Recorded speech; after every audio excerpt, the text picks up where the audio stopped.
Saudara, aksi penolakan merebak setelah Presiden Susilo Bambang Yudhoyono mengumumkan kenaikan harga BBM. Pemerintah pun dinilai tidak fokus karena sebelumnya berbagai persiapan telah dilakukan untuk penerapan opsi BBM dengan dua harga. Bahkan kini, kapan dan berapa harga BBM akan naik masih belum jelas.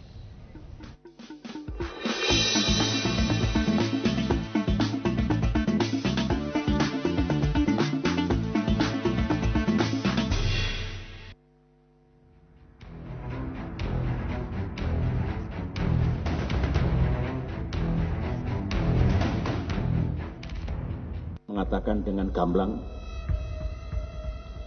bahwa subsidi BBM memang perlu dikurangi. Caranya dengan menaikkan harga BBM secara terbatas dan terukur. Lagi-lagi harga BBM diumumkan naik. Aksi penolakan langsung terjadi.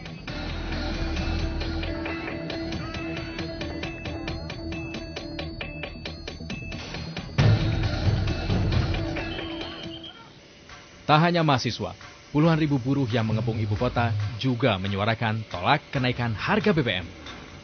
Aksi terus berlanjut di sejumlah daerah.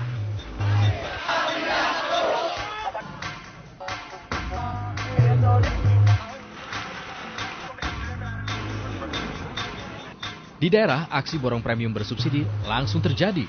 Di jalur utara Jawa, bahkan hampir di setiap SPBU, warga harus antre. Tak jarang, warga membawa 4 hingga 5 jerigen untuk membeli premium yang akan dijual kembali. Pengelola SPBU tak berani membatasi pembelian karena khawatir bisa memicu kericuhan. Kenaikan harga BBM di tengah mahalnya berbagai harga kebutuhan hidup jelas membuat warga miskin kembali menjerit. Kalau nggak berat-berat lagi sebagai kita rakyat kecil ya berat. Sedangkan kita dagang aja kalau ditanya harga sedikit aja, mau beli nggak pada mau gitu. Ya sepertinya jangan naik lah. Kalau lah kita kan ini biasanya kan kalau motor kita pakai buat apa sekolah anak juga buat pasar. ya sih ya jangan dinaikin. Kalau mau ya diturunin lah kalau bisa. Meski akhirnya diputuskan harga BBM naik, namun kapan dan berapa? Hingga kini belum jelas. Kegambangan pemerintah tampak jelas dari keraguan memutuskan setelah sebelumnya membuat opsi BBM 2 harga.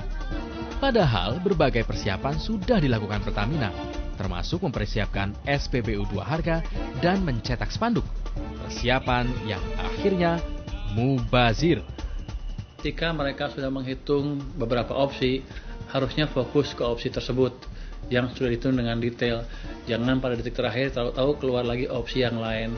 Saya pikir nanti ada lagi setelah beberapa minggu ke depan, mungkin kalau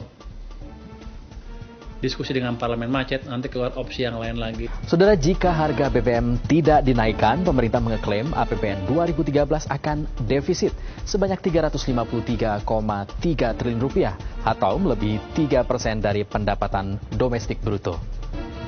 Masih menurut perhitungan pemerintah, jika harga BBM subsidi naik menjadi Rp6.500 per liter, maka dana yang bisa dihemat mencapai 50 triliun rupiah.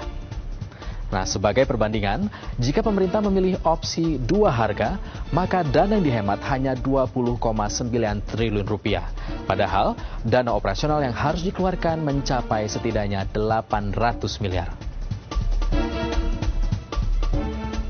Jika DPR sepakat, insya Allah bulan Mei, berarti mulai esok hari, berarti dana kompensasi dan bantuan masyarakat sudah siap. Kalau sudah siap, maka tentu kenaikan harga BBM dalam jumlah tertentu akan kita berlakukan. Dana kompensasi kenaikan harga BBM yang dipersiapkan akan menyasar 15,5 juta keluarga miskin. Kompensasi yang besarannya belum ditentukan ini satu paket dengan penyesuaian harga BBM. Semakin tinggi harga BBM naik, semakin besar dana kompensasi.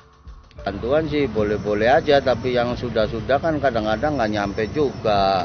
Cuma ngomong-ngomong doang. Tak fokus pada opsi pilihannya, pemerintah dinilai tidak siap, baik secara politik maupun secara teknis. Kami melihat dari awal memang problemnya terletak pada ketidaksiapan dari pemerintah ya, Mbak Rin. Ketidaksiapan saya kira ada dua hal. Karena yang mengemuka belakangan ini kan ada beberapa opsi yang akan dipilih oleh pemerintah. Saudara, lagi-lagi bola panas ini dilemparkan ke DPR. Akankah DPR menyetujui dana kompensasi kenaikan harga BBM? Atau justru menilainya hanya upaya pencitraan jelang pemilu 2014? Jangan sampai, karena tarik ulur demi kepentingan politik, rakyat biasa yang jadi korbannya. Demikian Barometer pekan ini, sampai jumpa.